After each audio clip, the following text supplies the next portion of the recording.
guys, it's good to see you again. Mrs. Cutler here with some more Read Aloud for you. I wanted to mention that I was able to do more parent-teacher conferences today, and they were amazing. We did a couple that were with video, and it was great to be able to see your faces and see some of your family in the videos and be able to talk to you. I wanted to mention a couple things that I've kind of learned through our conferencing.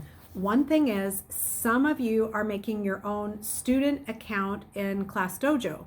And if you do that, I believe you'll be able to message. You can message me, and you can see the messages that I put on there, as well as pictures and things. But you can also message other students in our class.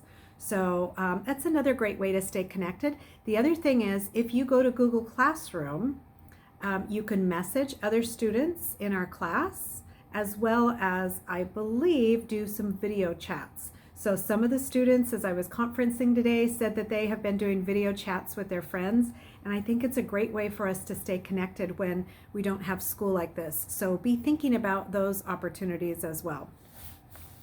I'm a little bit bummed tonight too, because tomorrow was my plan to leave for Hawaii for spring break, and that is not going to happen. So anyway, I have a backdrop somewhere that I'm going to try to find and hang up in my room. It has tropical trees on it, so it'll kind of feel like I get a little bit of the feeling of being there, even though I don't get to go.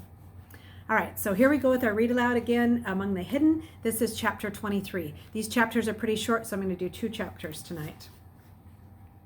Luke let the kitchen door slam behind him, and he didn't care. He was so mad his eyes burned. The nerve of her saying, "I don't have time for you." Who did she think she was? He tramped up the stairs. She'd always thought she was better than him, just because she was a baron, showing off with her soda and her potato chips and her fancy computer. So what? It didn't mean she was special just because her parents had lots of money. It wasn't like she'd earned it or anything. Who was she anyway? Just some dumb old girl. He'd wished he'd never gone over there. All she did was brag, brag, brag, and show off. That's all the rally was anyhow, showing off. Hey, look, I'm a third child, and I can go to the president's house, and nobody will hurt me. He hoped someone shot her. That would show her.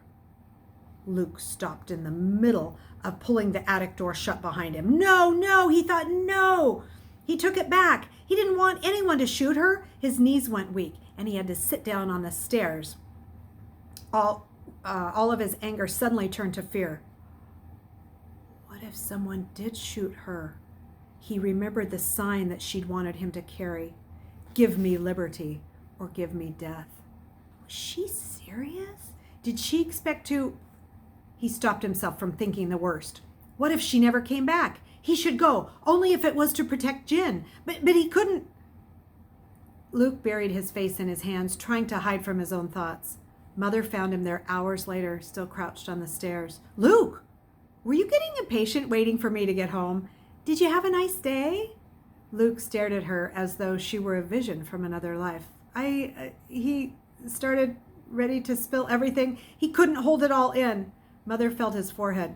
Are you sick? You're so pale. I worry about you, Luke, all day long. But then I remind myself, you're safe here at home, out of harm's way. She gave him a weary smile, and she ruffled his hair. Luke swallowed hard, and he recovered himself. What was he thinking? He couldn't tell anybody about Jen. He couldn't betray her. I'm fine, he lied. I just haven't been out in the sun for a while, remember? Not that I'm complaining, of course, he added hastily. Hiding again. Chapter 24.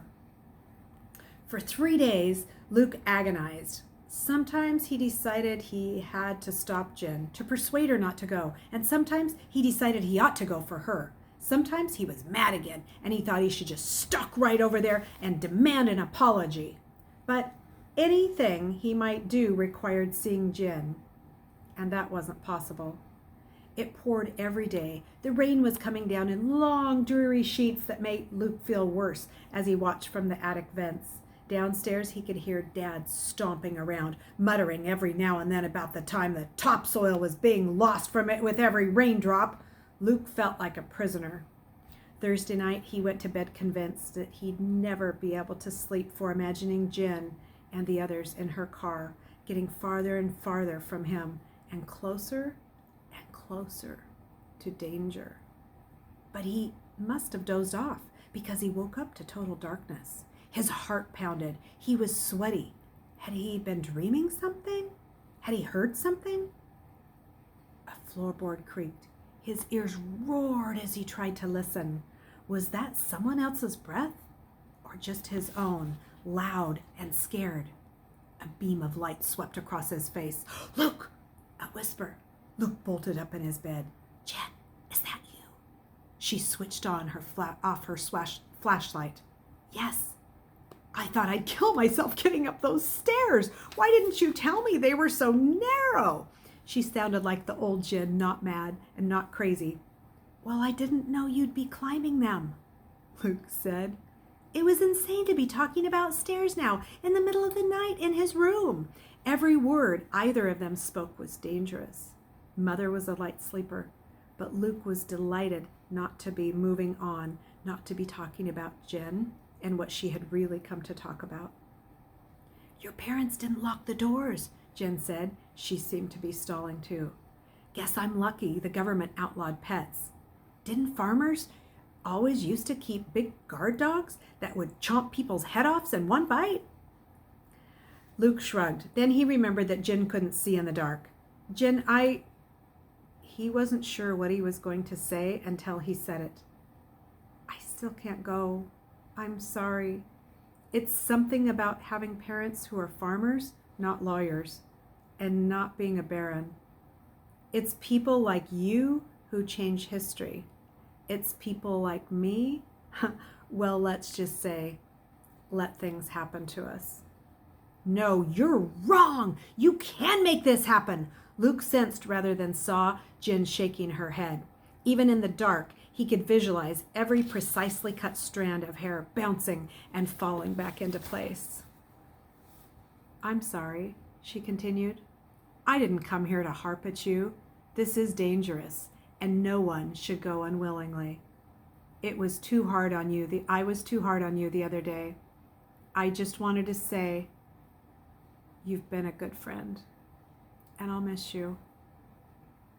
"But you'll be back," Luke said, "tomorrow or the next day, after the rally."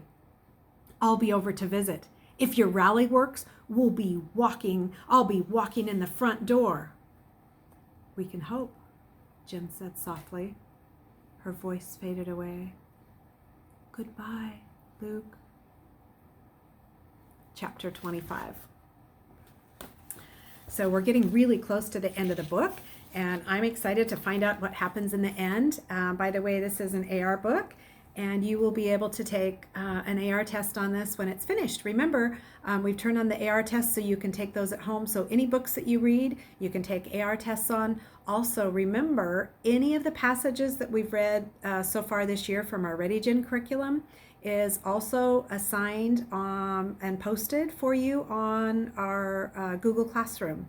So you may go in Google Classroom and you can log into any of those passages, and quite a few of those actually have AR tests for them. So if you'd like to, you can read those again and take an AR test on them. All right, well, I'm going to sign off for the evening. I got to go feed my mule Harley, and I hope you guys have a great evening, and I'll see you next time. Bye.